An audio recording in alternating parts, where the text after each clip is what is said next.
Hi, welcome back. In my last video, I talked about using a bottom-up approach to treating trauma. So I thought it best to clarify what I mean by trauma. I think most people are pretty clear about single event traumas like a car accident or an assault. So I'm going to dive into complex or developmental trauma, which describes how a child's exposure to multiple or prolonged adverse experiences in their everyday environment impacts their ongoing development and shapes their personality. A couple examples of things that can cause developmental trauma are feeling unseen, unheard, or unloved by a primary caregiver, or having one's reality denied, like being shamed for having big emotions that are really just inconvenient for the caregiver. Like, don't cry or I'll give you something to cry about is a big one from my generation. And that implies that what the child is currently crying about is invalid. Say, for example, a kid at school makes fun of you and it hurts your feelings, and you come home and you tell your primary caregiver.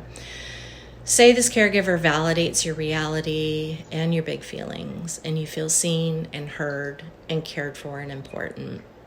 This single event of bullying with support by a trusted caregiver is not likely to become traumatic for you.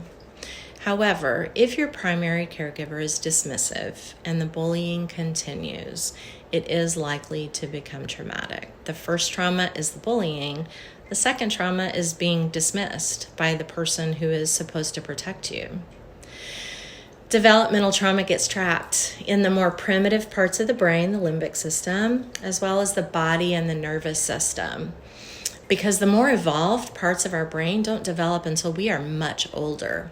So the trauma is inaccessible through talk therapy alone. Bottom therapies are extremely efficient at fully renegotiating and healing developmental trauma. Individuals who've experienced developmental trauma often don't realize that they've been traumatized. First, because many people still think of trauma as big events like a car accident or an assault. Second, the ongoing daily environment of the child is their normal, regardless of how abusive or neglectful it may have been. So they often unintentionally minimize it. And three, as adults, it's very difficult to look back and conceptualize how their little kid brain, body, nervous system may have perceived certain events. Unrecognized trauma can leave individuals really confused and frustrated because their behaviors may be extremely distressing to them, but they don't understand why they are reacting the way they are, and they can't seem to stop it. When the people who are supposed to protect and love them the most are the ones who sometimes unintentionally traumatize them, being able to detect danger or safety is confusing or difficult. This can lead to subsequent trauma exposure in adolescence and adulthood.